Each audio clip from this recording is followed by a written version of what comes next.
Hello, my name is Brooke Hender from Sort Yourself Out. Why did I choose Sort Yourself Out? Well, I thought it was catchy to start with. Sort yourself out. Obviously, the play on words, sort your self-esteem out.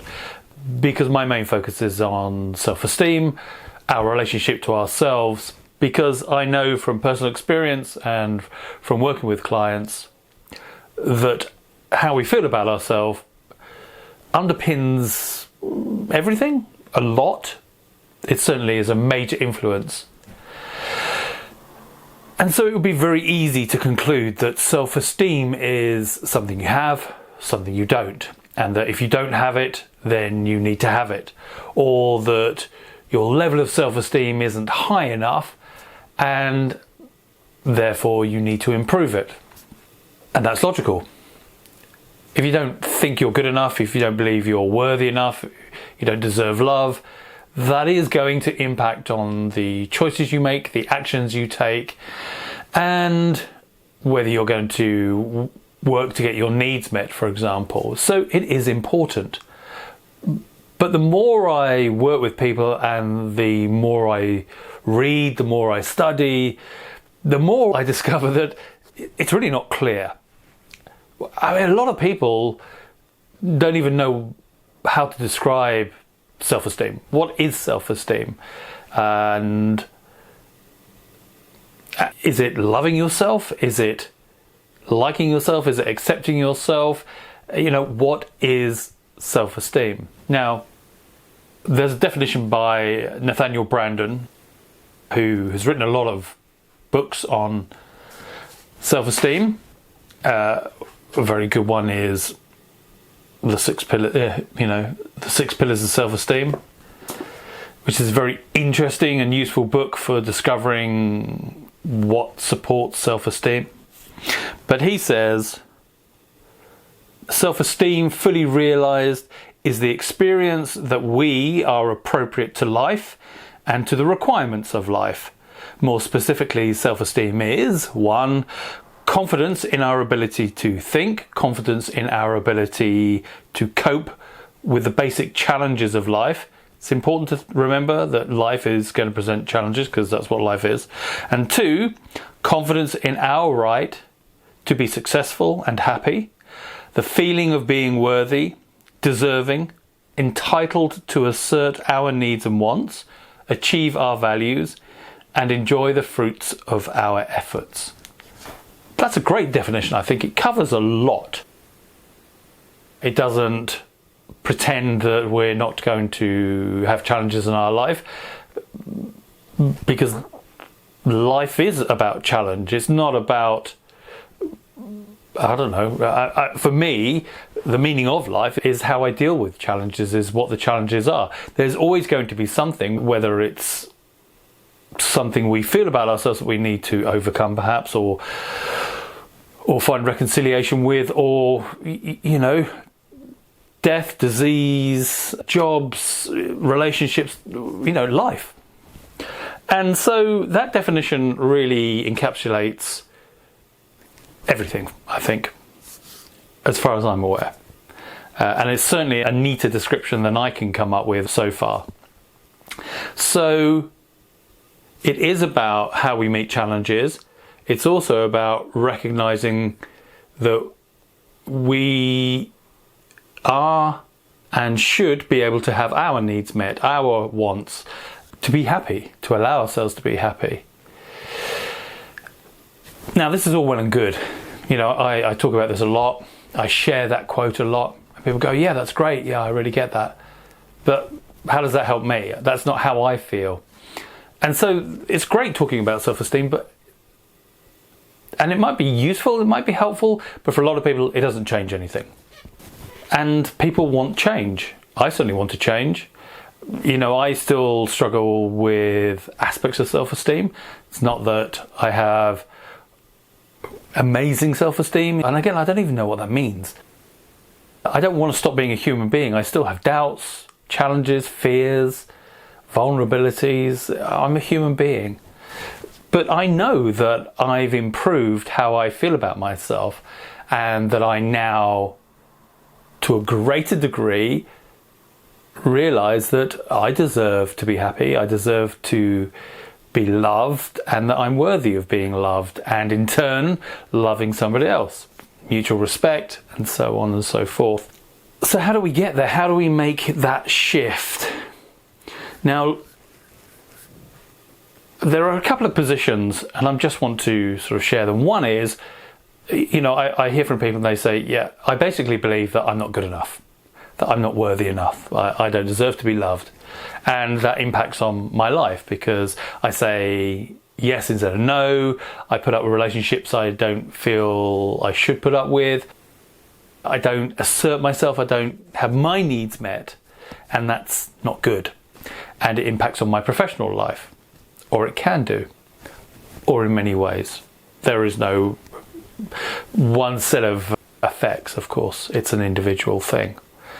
And when I talk about how we can deal with that with people in my meetup group or with clients, it's obviously going to be a very individual thing, because there is dealing with that belief, and there is also dealing with what can I do that's practical? What practical steps can I take? And I recently wrote and published, and you may well have read, a very short ebook called The 7 Steps to Better Self-Esteem.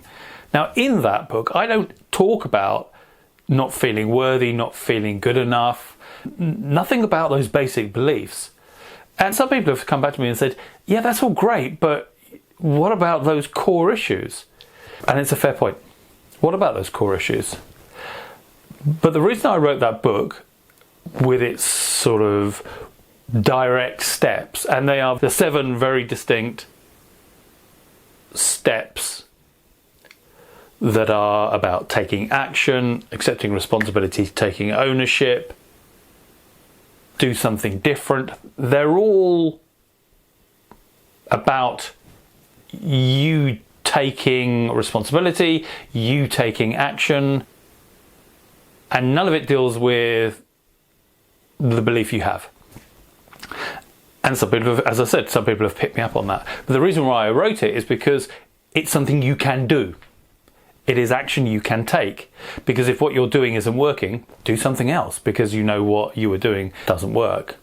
And I will expand upon each of the steps in separate videos. But this video is just about my thoughts about self-esteem generally. So I'm not saying that only doing those things will improve your self-esteem, but I know that they will have a positive impact. Why? Because the actions you take impact how you feel about yourself, and how you feel about yourself will impact on the actions you take. So there is that relationship between those two things. If you improve your self-esteem, you are more likely to take more helpful, better, completely subjective word, but more useful, more helpful actions. And if you take better, more helpful, more useful actions, that will impact on how you feel about yourself. Because it does. Because of the results you get, because of overcoming the fears you have, of overcoming the vulnerabilities. That very famous book, Feel the Fear and Do It Anyway, that's true. It's not about having no fear. It's about acknowledging that we have fears, or a fear, and nonetheless doing it, whether it's going up to somebody and talking to them, whether it's publishing adverts on Facebook, whether it's doing a video like this, whether it's running a meeting, writing something. For most of us, not all of us, but for most of us, there are a greater or lesser degree of fear and vulnerability surrounding these activities, especially if they involve putting our work and our thoughts out there in the public for criticism. And we know that it's very powerful, that consideration, that worry for a lot of people about what other people will think about us. I don't know who's going to watch this video. I don't know where in the world it will be seen. I don't know what people are going to think about it. I know that some people will like it, I know that some people will not like it, and I know that most people actually won't care. So that's okay. I sort of know that already, so I'm not worried about it because I know that's the truth for me. That's my experience. Some people like things, some people don't like things, some people actively hate things, but most people, it just doesn't really impact on them. The people who tend to acknowledge the work I've done are the people that really like the work I've done or really don't like the work I've done. Most people between those two, I say the majority are between those two positions, and they don't comment, they don't share, they don't like, they don't dislike. It hasn't really stirred anything in them, or they don't feel moved enough to actually get in contact or state their position about how they feel about my work. That's okay. And that's the same in my experience for everything I've done. You know, the people who don't like my meetup groups don't come to my meetup groups. The people who experience it and didn't enjoy it don't come again. Those who've got something out of it, who've got value, they come back. Or they have a conversation with me about doing more work, more specific work. The work to deal with the belief, for example, about not being good enough. And when I do talk about self-esteem, I always say, so the elevator pitch I always give people, because of course we have to have an elevator pitch. It's a business thing, isn't it? We all have to have a pitch. How do you describe what you do? I help women and men to get more confidence, more intimacy and happiness in their lives through improving their most important relationship, the one with themselves. And that is what I do. Now, that doesn't actually address what the problems that you might have are.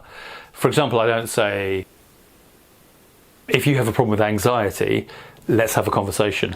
If you find that your eating habits are unhealthy or your drinking patterns are unhealthy, let's have a conversation. Perhaps I should. Because of course, you know, marketing says you have to address the problem that the client has. And it could be a confidence problem as well.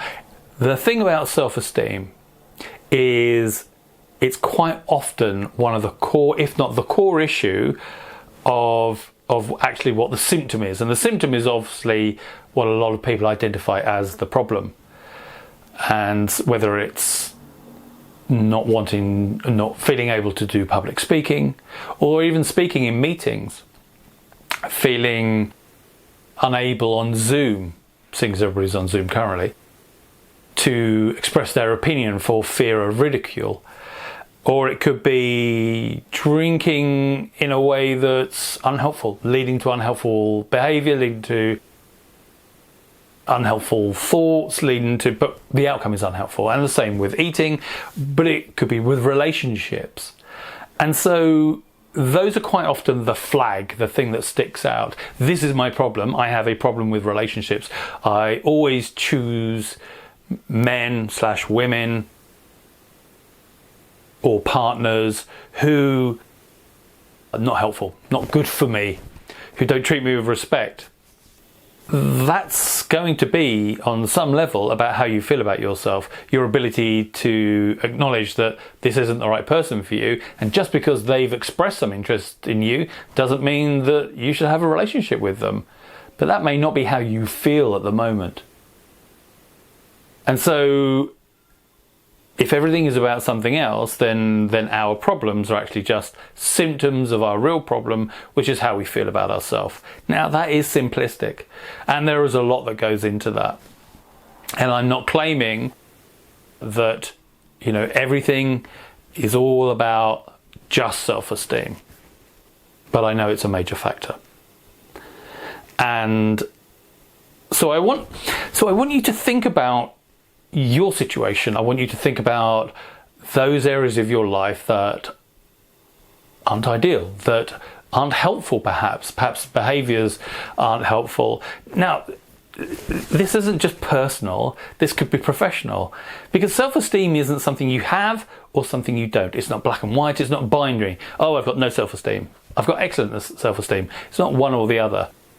I often think about it, and again, I don't know if this is an original thought or whether I read it somewhere, but if I read it somewhere, which I probably did, I can't remember where it came from, but that feeling about it being like your immune system. We all have immune systems.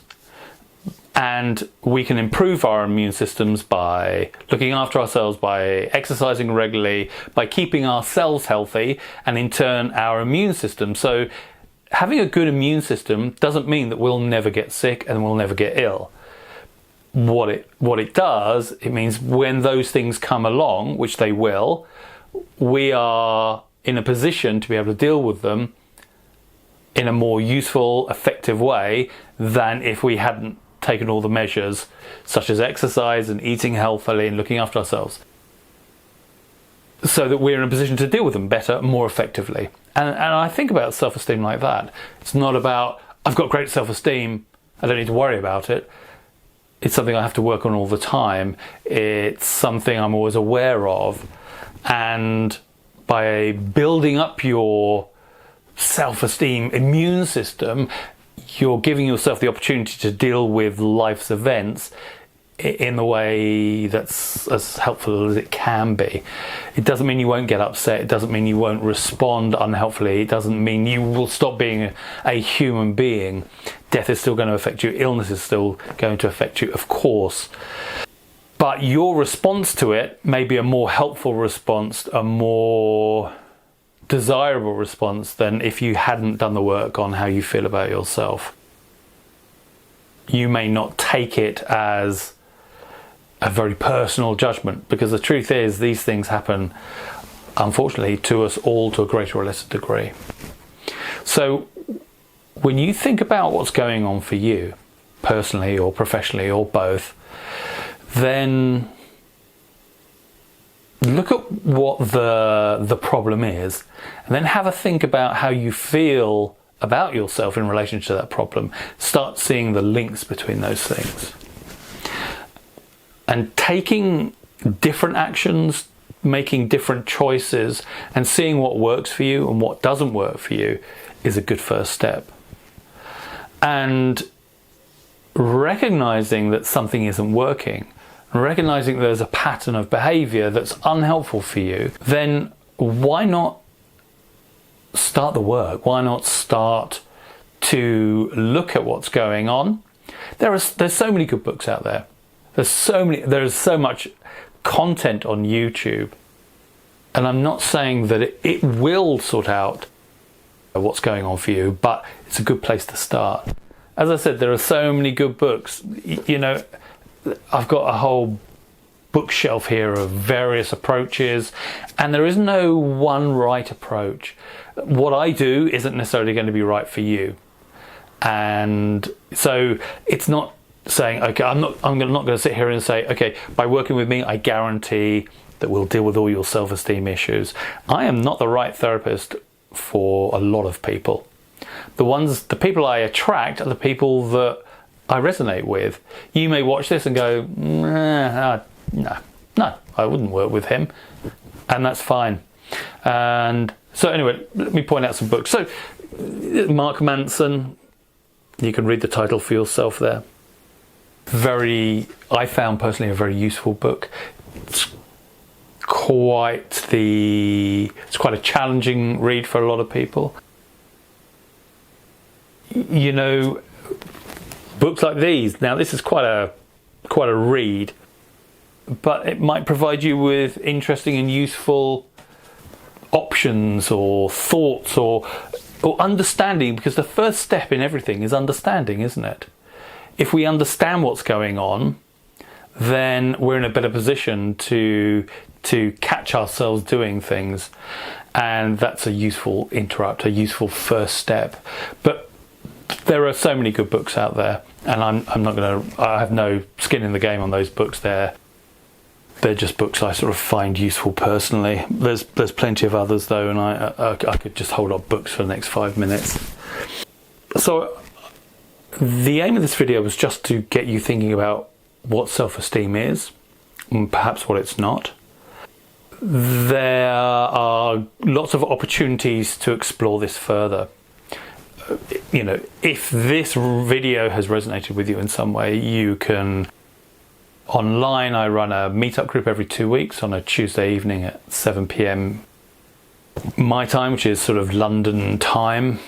and people dial in from all over the UK and actually across the world, and we explore different areas and aspects of self-esteem and how we can improve it. You can obviously work with a therapist. There are lots of different approaches out there. Find someone that you like or trust. Trust is a big thing. You've got to believe that that person can help you. But if you're not used to talking to somebody, then make a few calls to people, get some recommendations from friends and see what their experiences have been, and then try them out and see whether they work for you.